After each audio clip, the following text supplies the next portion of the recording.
오늘은 구약 18번째 책 욥기서입니다. 욥기서는 전체가 42장으로 되어 있죠. 욥기서는 언제 기록했을까 사실은 잘 모릅니다. 그러나 전통적으로는 족장시대에 기록됐을 것이다 라고 알려졌습니다. 족장시대란 아브라함부터 요셉 시대를 말하죠. 그 어간 어느 쯤에 기록했을 것이다. 누구에 의해서 기록됐나 했을 때는 아마 욥에 의해서 기록됐다. 이게 전통적으로 지금까지 알려져 온 내용입니다. 기록 목적은 하나입니다. 고난의 강을 어떻게 건널 것인지를 우리에게 가르쳐 주는 거예요. 욥기서 전체 내용을 정리해 보면 욥이 고난의 강을 건넜다입니다. 그래서 목적은 오늘 우리들에게도 고난의 강을 어떻게 건널 것인가를 가르쳐주는 그런 책이란 말이죠. 욥은 어떤 고난을 당했습니까? 적어도 7가지의 고난을 당했는데 그 첫 번째는 하루아침에 그 많은 재산이 싸그리 없어졌어요. 알거지가 된 것입니다. 잔칫날 집이 무너져서 10명의 자녀들이 몰살을 당했어요. 이 얼마나 가슴 아픈 얘기입니까? 그리고 세 번째는 친구들은 계속해서 욥, 너 죄인이잖아. 그래서 이런 일이 벌어진 거야 라고 공격을 합니다. 죄인을 만들어버립니다. 네 번째는 욥의 몸에 심각한 병이 들었어요. 말할 수 없는 질병에 걸린 것입니다. 다섯 번째는 그 아내가 남편 욥을 저주를 퍼붓습니다. 당신이 믿는 그 하나님 저주하고 죽어버리라. 이렇게 저주를 퍼붓. 그러니까 친구들도 다 떠나고 사랑하는 사람이 곁에 아무도 남아있지 않는다는 얘기죠. 여섯 번째는 하나님마저도 자신을 적대적으로 대한 것 같아요. 일곱 번째는 세상 사람들에게 받았던 존경과 명예가 싸그리 무너진 것입니다. 이런 고통의 자리에 욥이 떨어졌어요. 가히 상상 안 되는 최악의 고난의 자리이죠. 주님은 왜 오늘 우리들에게 이 욥의 이야기를 듣게 하실까요? 욥의 이야기는 욥의 이야기만이 아닙니다. 우리들의 이야기고 나의 이야기라는 거예요. 선인들은 인생길을 고해라고 했습니다. 고통의 바다다. 인생길 전체가 통째로 고난의 연속, 고통의 연속이라는 거죠. 이 땅에 육을 가지고 살아가는 인생 중에 고난으로부터 자유로울 인생이 어디 있겠습니까?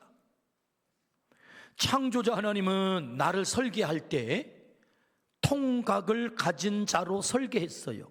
통각이라는 말은 고통을 느끼는 자로 창조했단 말이죠. 여러분, 우리가 고통을 느껴야 삽니다. 이 통각이 망가지게 되면 진짜 죽는 거예요. 여러분, 장기가 망가지는데 내가 아픔이 없어요. 어떻게 하죠? 그냥 죽는 거죠. 아파야 병원 가는 것 아닙니까? 고통을 느껴야 치료할 수 있단 말이죠. 그러니까 하나님은 나를 설계할 때 통각을 가진 존재로 설계해서 창조하셨다 때문에 우리가 고통을 느낀다는 것은 아픔이지만 그러나 그것이 축복일 수 있다는 것입니다. 왜? 내 생명의 건강성을 유지하기 때문에. 내 생명을 지키기 위한 장치이기 때문에. 우리가 고난의 존재입니다. 그러니까 이 고난이 내 삶의 건강성을 지키기 위한 하나님의 장치임을 우리는 알게 되는 거죠. 문제는 피할 수 없는 고난을 어떻게 건널 것인가, 이거 우리의 과제인 거죠. 왜? 어떤 고난은 나를 정말로 멸망의 자리로 끌고 갑니다.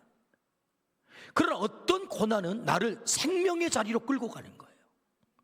어떤 고난은 나를 한없이 저주의 자리로 빠뜨리지만 어떤 고난은 한없는 축복의 자리로 나를 점프시키는 것입니다. 그래서 어떤 고난은 나에게 디딤돌이 되는 거예요. 주님이 오늘 욥이 고난의 강을 훌륭하게 건넜는데 그 욥을 만나게 하세요. 그 욥이 고난의 강을 훌륭하게 건너므로 우리가 읽은 욥기서 마지막 장 결론이 뭐예요? 갑절의 복을 받았다는 것입니다. 이 고난을 통해서, 고난을 건넜을 때. 그러므로 오늘 이 말씀을 통하여서도 현재 우리의 삶이 고난의 한복판 속에 있는 사람도 있고, 또 살아가다 보면 내가 예기치 않은 이 고난의 형국에 우리가 떨어질 수도 있지만 그 고난을 우리가 잘 건너가면 욥이 받았던 이 갑절의 복을 우리도 받을 수 있다. 할렐루야. 오늘 말씀을 통해서 우리 모두가 우리에게 닥치는 이 고난, 혹 고난의 한복판 속에 있다면, 아니 앞으로 살아갈 때 우리가 예기치 않는 고난에 빠진다고 했을 때 그 고난을 통하여서 하나님의 이 갑절의 복을 받는 그런 축복을 누리기를 축복합니다. 아멘. 그걸 말씀하고 싶은 거죠. 고난의 강을 네가 잘 건너서 내가 너에게 주려고 하는 그 갑절의 복을 네가 꼭 받으면 좋겠어. 오늘 우리 모두가 그렇게 되기를 축복합니다. 아멘. 그렇다면 우리가 어떻게 고난의 강을 건널 수 있을까요? 그 첫 번째는 그럼에도 불구하고 예배하라 라고 말씀하세요. 그럼에도 불구하고 예배하라. 오늘 본문 1장 20절입니다. 욥이 일어나 겉옷을 찢고 머리털을 밀고 땅에 엎드려 예배하며. 이 말씀이 어느 시점에 주어진 말씀입니까? 욥의 하인이 주인님, 재산이 다 날아갔습니다. 저 스밧 사람들이 찾아와 당신의 재산을 전부 앗아갔습니다. 주인님, 잔치를 하다가 집이 무너져 당신의 10 자녀들이 몰살을 당했습니다. 이 어마어마한 이 기가 막힌 소식을 전한 바로 그 시점에 지금 욥이 취하고 있는 그 모습이 오늘 본문 20절의 말씀이에요. 어떻게 했다고요? 그 소식을 듣자 욥이 일어나 겉옷을 찢고 머리털을 밀고 땅에 엎드려서 뭐 했다? 예배했다, 그 말이에요.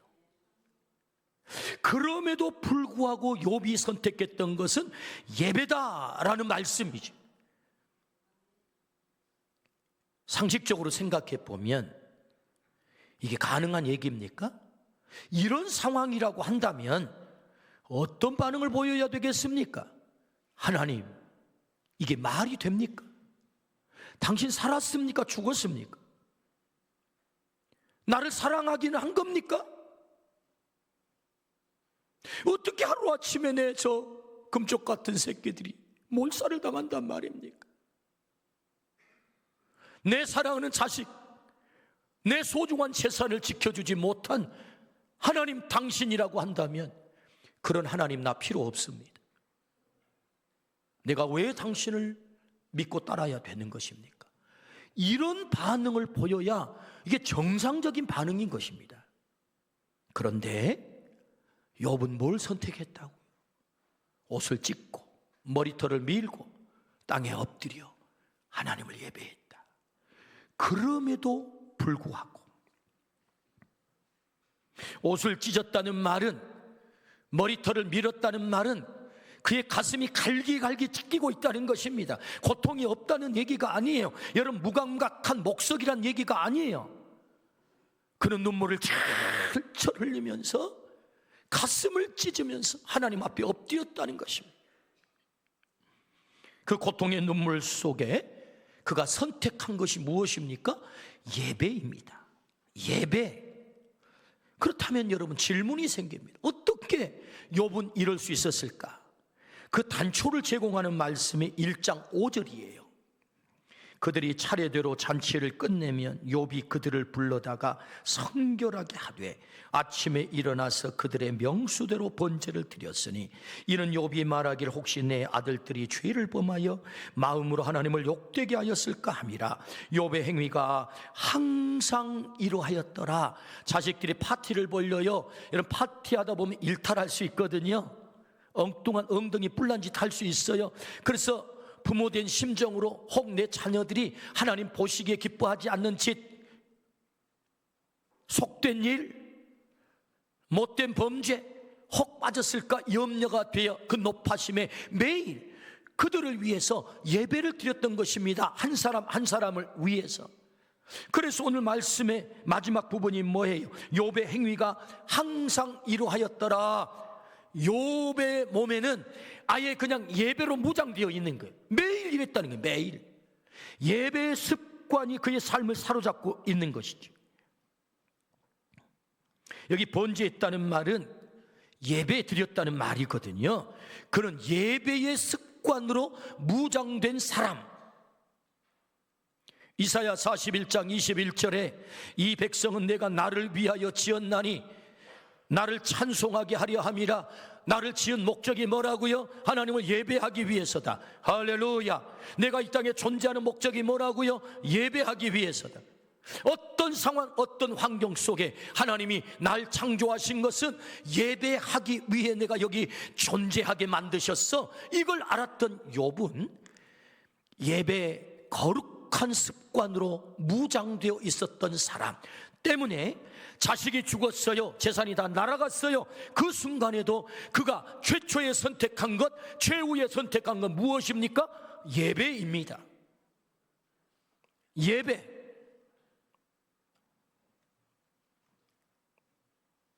어떤 상황 속에서도 욥은 예배하는 사람이었다. 이 예배가 결국은 욥에게 고난의 강을 건너게 한 것입니다. 그 예배가. 주님은 그럼에도 불구하고 우리에게 예배하라 말씀하세요. 예배 드릴 수 있는 환경이든지 예배 드릴 수 없는 상황이든지 그럼에도 불구하고 모든 상황 속에 예배하라. 예배가 무엇입니까? 20세기의 가장 위대한 신학자 칼 바르트는 예배는 인간 생활을 영위하는 데 있어서 인간이 할 수 있는 것 중에 가장 중대하고 가장 긴급하고 가장 영광스러운 행동, 그것이 예배다. 가장 중대하고 가장 긴급하고 가장 영광스러운 것, 그것이 예배다라고 예배를 정의했어요. 다시 예배를 정리해 보면 예배란 하나님이 날 창조해 주시고 아들 예수 그리스도를 십자가에 못 박아 죽이심으로 나를 구원해 주신 그 놀라운 사랑, 은혜가 너무 감격스러워. 내가 감사함으로, 기도함으로, 찬송함으로, 헌신함으로 하나님께 나아갈 때 하나님은 말씀으로 우리에게 오시고 강복으로 우리에게 오셔서 나를 만나주시는 이 만남, 엔카운터가 예배다. 할렐루야. 그러니까 예배란 한마디로 정의하면 내가 하나님의 품속으로 들어가는 거예요. 하나님의 품속으로 들어가는 것이 예배다. 만남이 하나님과의 예배이기 때문에. 그러므로 예배란 내가 하나님의 품속으로 더 가까이 밀착해서 들어가는 것이 예배다. 우리는 예배를 통해서 하나님의 음성을 듣습니다. 예배를 통해서 우리의 소원을 주님 앞에 아뢰 응답을 받습니다. 예배를 통해서 내 존재의 목적을 알게 되는 것입니다. 예배를 통해서 우리는 영광스러운 삶의 자리로 나가는 것입니다. 예배다. 오늘 우리가 그럼에도 불구하고 이 예배를 드리기를 주의 이름으로 축원합니다. 우리에게 찾아오는 고난을 돌파하는 길은 하나님을 만나는 길이고 고난을 이겨내는 길은 하나님 앞에 있는 것입니다. 고난의 강을 건너는 것은 하나님이 가장 좋아하는 일을 하는 것이요, 하나님이 가장 좋아하는 일은 하나님의 품속으로 우리가 파고드는 거지. 잘못을 해도 엄마 치마 품속으로 들어오는 자식은 소망이 있는 것입니다. 그 엄마는 그 자식을 품는 거죠. 고난의 강을 건너는 길은 하나님의 품속으로 파고드는 것이다. 그것이 예배다. 죄의 삭은 사망이라고 했습니다. 우리 인류가 죄로 말미암아 사망의 고난의 자리에 떨어졌습니다. 이 고난, 이 사망의 고난에 침몰당한 인류를 구원하시기 위한 하나님의 방법이 무엇입니까? 그것이 예배입니다. 어떻게 해요? 마지막 제단 골고다 십자가, 마지막 제물 예수 그리스도, 하나밖에 없는 아들 예수 그리스도를 하나님이 받으시는 제물 삼아 마지막 예수 그리스도가 하나님을 향하여 인류의 고난의, 사망의 고난의 문제를 해결하겠다고 드린 예배가 십자가의 사건인 것입니다. 이 마지막 예배를 통해서 하나님은 인류에게 닥친 이 사망의 고난의 문제를 해결한 줄로 믿습니다. 무엇이 예배가 인류에게 고난의 강을 건너게 했다, 사망의 고난의 강을 건너게 했다. 그래서 영광스러운 천국의 문을 여셨다. 할렐루야. 그럼에도 불구하고 예배하라. 어떻게 고난의 강을 건널 수 있다고요? 하나님의 품속으로 들어가는 것입니다. 집사님, 왜 예배 자리에 못 오세요? 집사님 보고 싶어요. 빨리 오세요. 아따 목사님, 내가 겁나게 복잡한 일이 있단 말이요. 요 복잡한 것 좀 해결되면 내 그때 갈 테니까 걱정하지 마시오.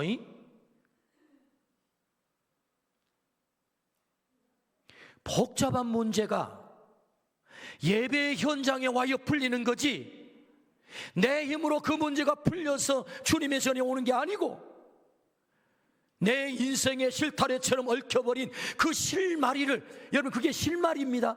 실마리를 누가 잡고 있는 거요? 우리 하나님이 내 인생의 실마리를 붙잡고 있는 줄로 믿습니다. 그분에게 가야 그분이 풀어주는 거지.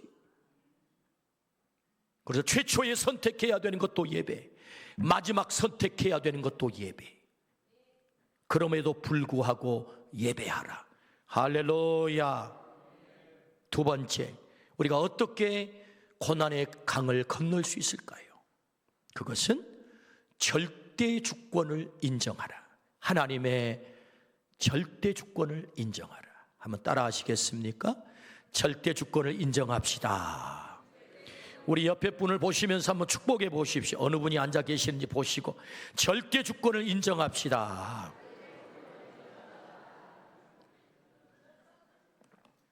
고난의 강을 어떻게 건널 수 있을까요? 두 번째, 절대 주권. 오늘 본문 1장 21절에서 22절입니다. 이르되 내가 모태에서 알몸으로 나와 싸운즉 또한 알몸이 그리로 돌아가올지라. 주신 이도 여호와시요 거두신 이도 여호와시오니 여호와의 이름이 찬송을 받으실지니이다 하고, 이 모든 일에 욥이 범죄하지 아니하고 하나님을 향하여 원망하지 아니하니라. 재산도 잃었습니다. 자식도 잃었습니다. 욥은 고백합니다.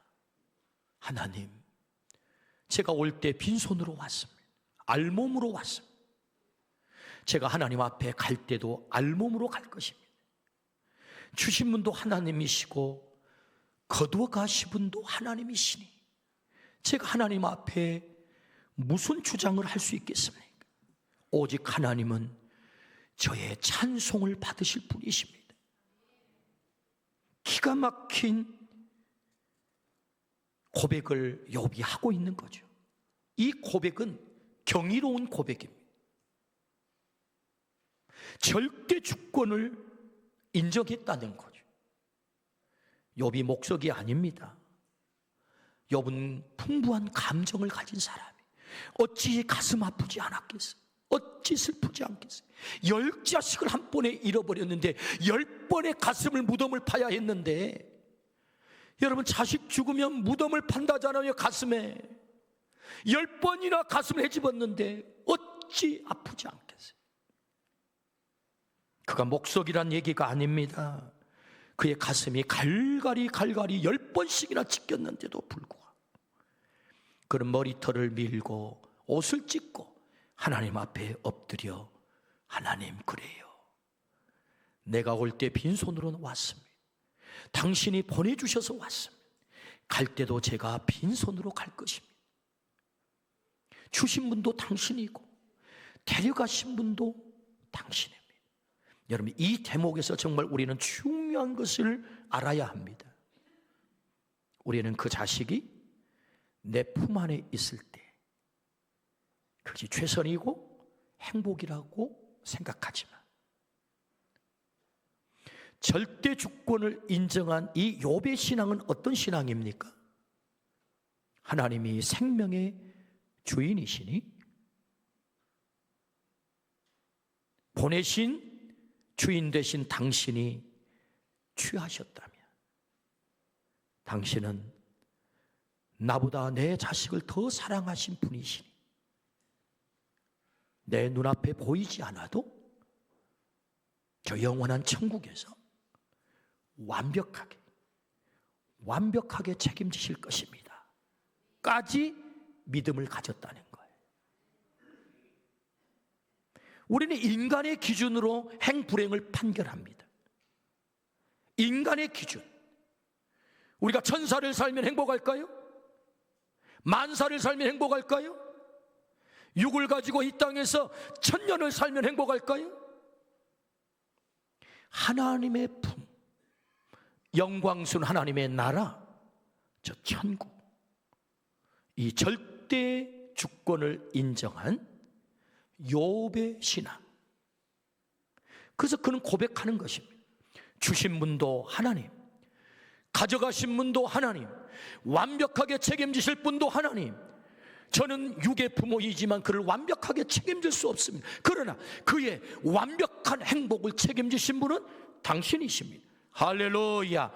이 믿음의 차원까지 갔다는 거죠. 그러므로 당신만이 찬송을 받으실 분이십니다 라고 주권을 인정한 것입니다.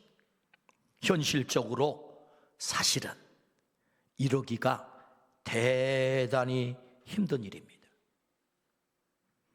그런데 여러분, 욥은 어떻게 이것이 가능했을까요? 하나님을 이미 그는 수없이 경험을 했던 거예요. 전능하신 하나님이 그렇게 하셨다면 이유가 있을 거야. 전능하신 하나님이 내 삶에 고난을 허용했다면 이유가 있을 거야. 전능하신 하나님이 내 자녀를 저렇게 데려갔다면 이유가 있을 거야. 나를 너무나도 잘 아신 전지하신 하나님이, 사랑의 하나님이 그렇게 하셨다면 이유가 있을 거야. 이것이 신학적으로는 신정론이라고 해요.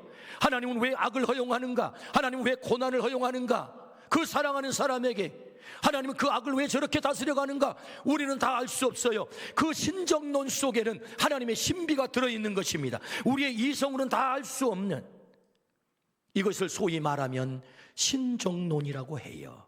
그러나 이 신정론 너머에 욥의 믿음은 무엇입니까? 다 이유가 있을 거야. 하나님이 그렇게 하셨다면, 왜? 하나님은 전능하시고, 하나님은 사랑이시고, 하나님은 전지하시니, 하나님은 가장 선한 방법으로 그렇게 하셨을 거야 라는 이 욥이 이미 앞선 선 경험을 통하여 얻게 된 하나님에 대한 믿음, 그것 때문에, 이 절대 신뢰 때문에 절대 주권을 인정하고 있는 것입니다.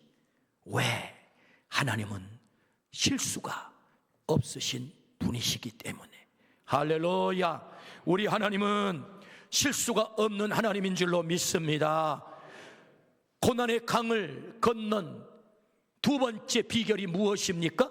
절대적 주권을 인정하는 거죠. 하나님을 향한 절대적 주권. 여러분, 이 절대적 주권에 이르는 믿음이 있기를 축복합니다. 주님은 오늘 우리들에게 고난의 강을 건너려면 너도 하나님의 절대 주권을 인정하라 우리에게 말씀하세요. 그러나 절대 주권을 인정하는 것이 결코 쉬운 일이 아닙니다. 욥은 어떻게 절대 주권을 인정했을까요? 고난에는 네 종류의 고난이 있습니다. 범죄의 결과로 당하는 고난, 그렇죠. 범죄 지으면 감옥 가죠. 고난 찾아오지요. 두 번째, 게으름과 무책임을 통한 고난. 가장이 무책임하면, 부모가 무책임하면 자식들이 고난에 떨어집니다. 게으름과 무책임, 고난이 찾아오지요. 세 번째, 애매한 고난. 잘 알 수 없어요. 네 번째, 의인의 고난이 있어요. 본인은 아무 잘못도 안 했어요. 실수도 안 했어요. 그런데 누군가를 위해 대신 당하는 의인의 고난. 우리 주님이 당하신 고난이죠. 욥의 고난은 어떤 고난일까요? 이 욥의 고난을 이해하기 위해서는 여러분 욥기서 1장과 2장의 내용을 좀 더듬어 봐야 됩니다. 하나님은 이 욥을 1장 1절, 1장 8절, 2장 3절에 엄청나게 자랑해요. 누구한테? 모든 사람들에게, 그리고 특별히 사탄한테 자랑을 해요. 그래서 사탄이 이렇게 하나님께 제안을 합니다. 하나님, 그 욥이 당신을 그렇게 온전하게 정직하게 하나님을 경외하며 악에서 떠나는 그런 삶을 사는 것은 다 이유가 있습니다. 그렇게 축복을 해주고 그런 많은 재산을 주었는데 어찌 하나님을 경외하지 않겠어요? 다 이유가 있어서 그러니 정말로 욥이 하나님을 경외한지 보려면 그 재산을 다 가져가 보세요. 그 자식들을 다 쳐보세요. 그 몸이 병들게 해보세요. 그러자 하나님이 이 사단에게 그의 생명은 건들지 말고 그러면 다 그렇게 해보라 라고 해요. 이건 욥은 모릅니다. 이 땅의 사람들은 몰라요. 근데 저기 위에서 자기들끼리 두 분이, 자기들이 죄송해요, 두 분이 이렇게 한 거예요. 욥은 잘 몰라요. 그러니까 이 욥의 고난의 종류가 뭐냐 하니까 애매한 고난이고 의인의 고난인 거예요. 왜? 지금 뭔가 그 위에 분들이 하고 계시는 거예요, 이게. 욥기서 1장과 2장을 읽어보면, 그래서 욥에게 찾아든 고난이기 때문에 이 고난의 종류가 뭐냐? 애매한 고난, 의인의 고난이라는 것입니다.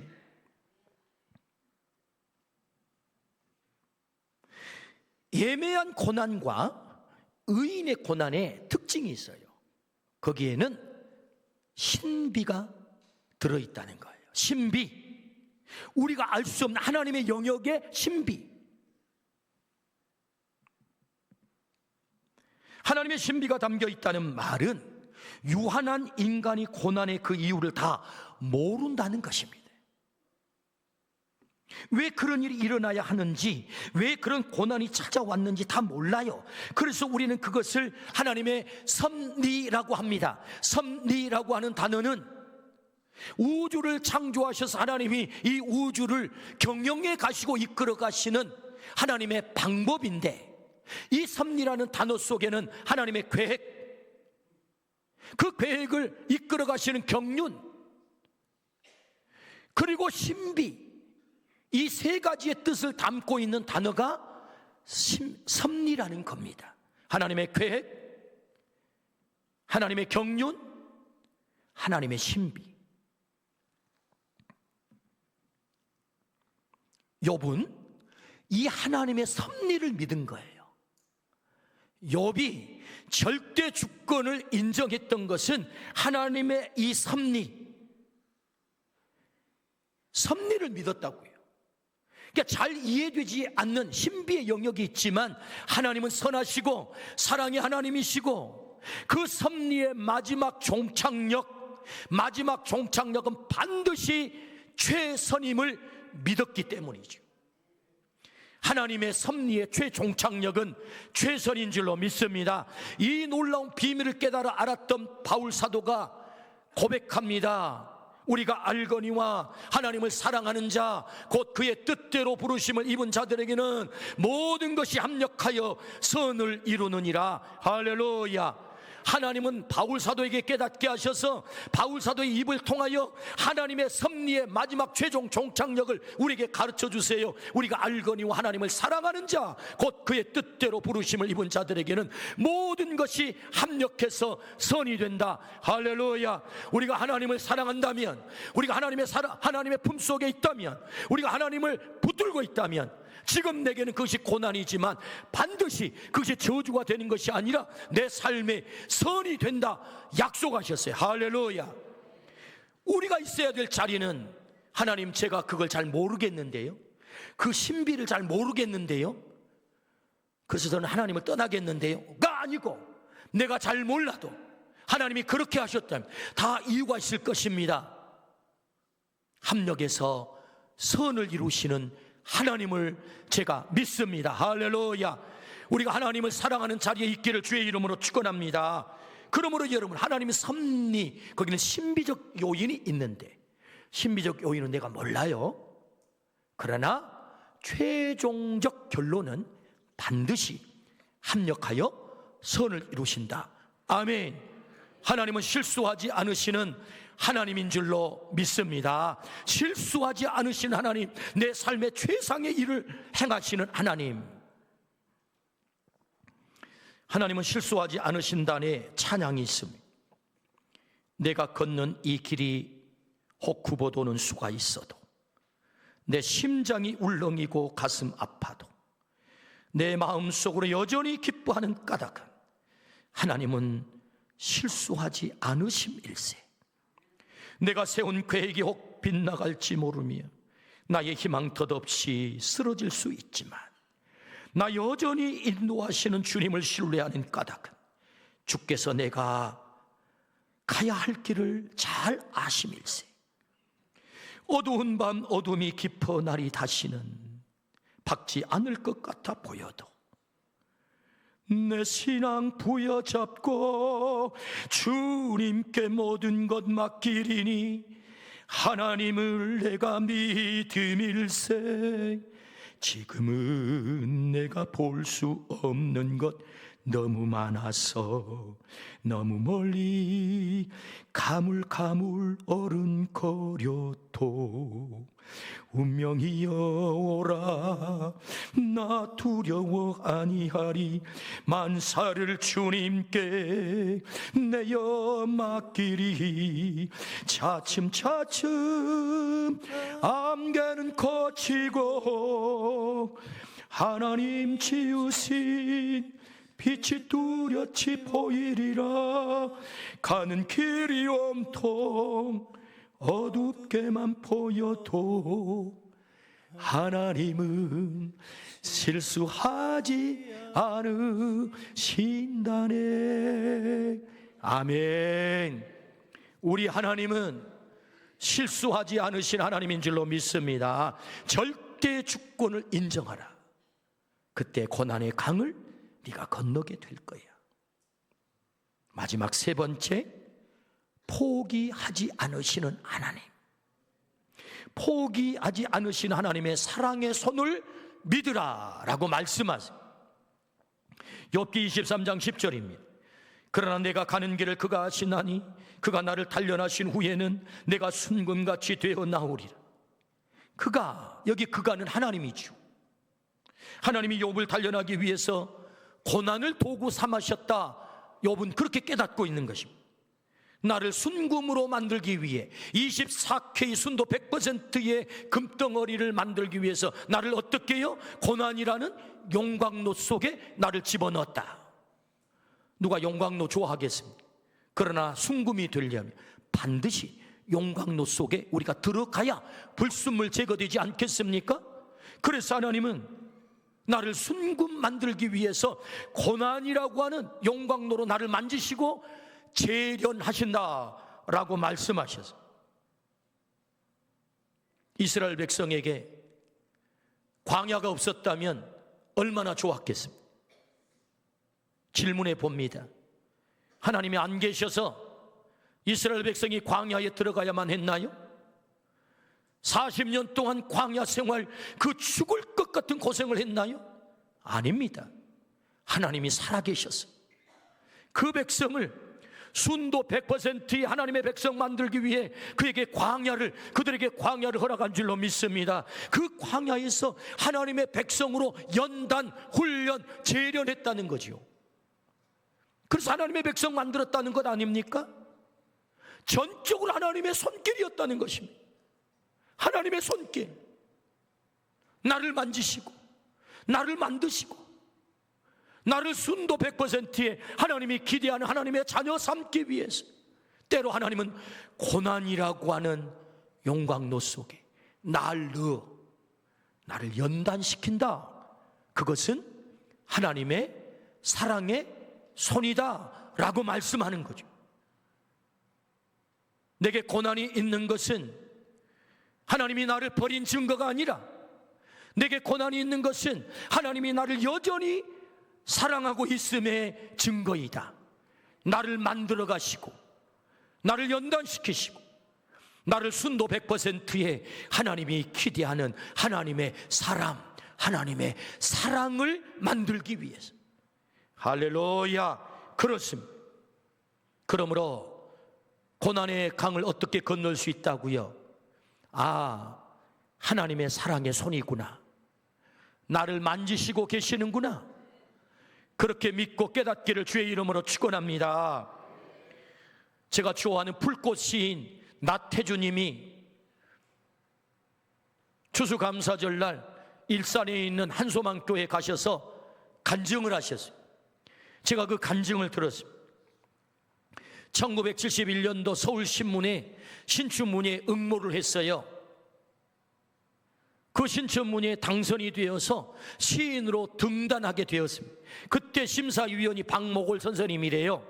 박목월 선생님께서 그에게 시인 등단 상을 줬대요. 신춘문예. 그때 제출했던 시가 대숲 아래서예요. 대나무 숲 아래, 대숲 아래에서. 어떻게 해서 그 시를 쓰게 됐느냐? 간증을 하는데 자기가 대단히 사랑하는 여인이 있었대요. 26살 나이인데, 그래서 이 여인에게 버림을 당했대요. 너무 상처가 되고 너무 아파가지고 살아야 돼, 죽어야 돼, 그런 갈림길에서 대나무 숲에 갔대요. 대나무 숲에 갔는데 대나무에 바람이 부니까 그 이파리가 슥슥 하면서 슥슥 소리가 나고 꼭 자기 빈 뻥 뚫린 가슴 같은 그런 소리가 들리더라는 거예요. 그래서 거기에서 받은 영감을 슉 적어가지고 딱 제출했더니 당선, 이랬다는 것입니다. 고난을 통해서 자기가 시인이 됐다는 거예요. 버림받은 고난을 통해 시인이 됐대요. 별로 감동하지 않으시는군요. 고난은 나를 만들어가는 점프대예요. 버린 증거가 아닌 나를 사랑하는 증거라고요. 그는 고백합니다. 2007년, 지금부터 17년 전에 쓸개가 터져가지고 배 안에 이게 가득 차버렸대요. 쓸개가 터져가지고. 그래가지고 염증이 생겨가지고 폐혈증까지 가가지고 염증 수치가 보통 사람의 10배가 넘었다는 거예요. 그래가지고 의사들이 하는 말이 당신은 100% 죽습니다. 살 가망성 0%, 당신은 반드시 죽습니다. 자기는 너무나도 살고 싶은데 서울대 교수를 하는 자기 딸을 데려다가 자기 아내도 자기도 살고 싶어서 정신이 미쳐 돌아가는데 정신 온전한 딸을 불러다가 서울대 교수니까 당신 가족 중에 제일 정신이 온전하다 지금. 그래가지고 의사 선생님이 빨리 이제 묘나 준비하고 장례치를 준비나 하고 당신 아버지는 100% 죽는다, 그렇게 했다는 거예요. 그 딸내미가 아버지한테 아버지 죽는데, 정신 똑바로 차려가 죽는데, 이 얘기만 한다는. 하나님께 기도했대요. 하나님, 제가 벼랑 끝에 서 있어요. 하나님, 밀지 말아주세요. 하나님, 저 밀지 마세요. 나 떨어져요. 나 죽어요. 당신의 그 따뜻한 손, 향기로운 손, 의로운 오늘 손으로 저를 붙들어 주세요. 얼마나 그 병상에 누워가지고 기도를 했는지, 자기가 기도를 하고 일어나 보면 침상에 떨어져가지고 막 의자 밑에 처박혀 있더라니. 얼마나 그냥 정신없이 기도를 했는지. 하나님, 저 밀지 말아주세요. 나 떨어져요. 아내도 눈물을 흘리면서 옆에서 기도했대요. 하나님, 살려주세요. 저 사람 죽으면 나도 따라 죽을 거예요. 요새도 그런 아내가 있어요. 저 사람 죽으면 나 따라 죽을 거야. 우리 남편 살려주세요. 몇 주일을 그렇게 기도했대요. 놀랍게도 그 염증 수치가 폐혈증 가가지고 곧 죽는다는 사람이 염증 수치가 완전히 정상이 된 거예요. 할렐루야. 그러니까 지금까지 살아있죠. 80이 됐는데. 그 이후에도 이분에게 여러 환난이 찾아오고 질병이 찾아와서, 그래 이미 쓸개가 없고 간은 반 잘라내고 췌장은 4분의 3 잘라버리고 콩팥 2개 중에 1개는 완전히 고장 나가지고 못 쓰고 남아있는 1개는 반만 작동한다는 거예요. 그런데도 저는 행복합니다. 왜냐하면 내가 허세를 부리고 내가 졸렬한 사람이고 내가 세상에 믿을 구석이 많아가지고 하나님을 좀처럼 못 믿을 사람인데, 그 고난의 한복판 속에서 내가 하나님을 만나고 하나님을 믿게 됐어요. 그래서 제가 행복해요 라고 간증을 하는 거예요.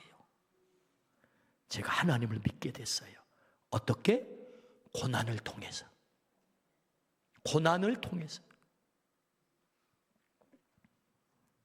고난은 하나님이 나를 버린 증거가 아닙니다.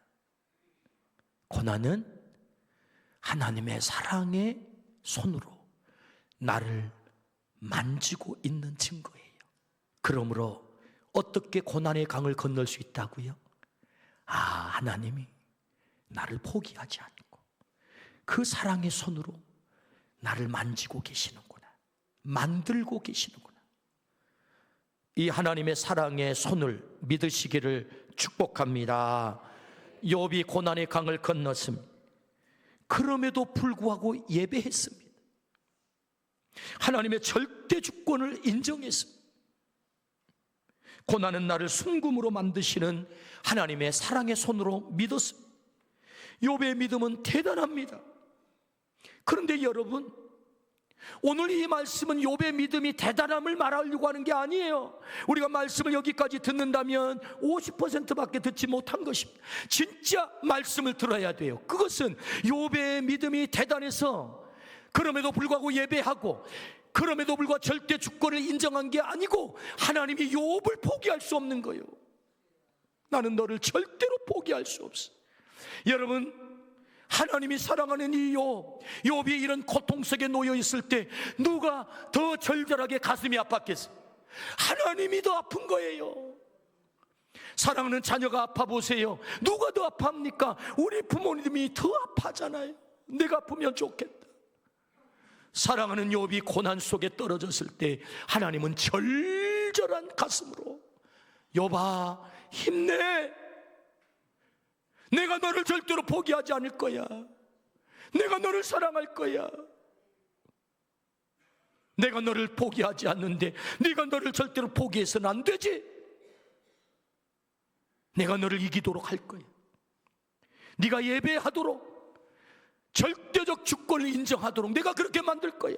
누가요? 하나님이 욥에게 그렇게 하신 거예요. 네가 갑절의 복을 받을 때까지.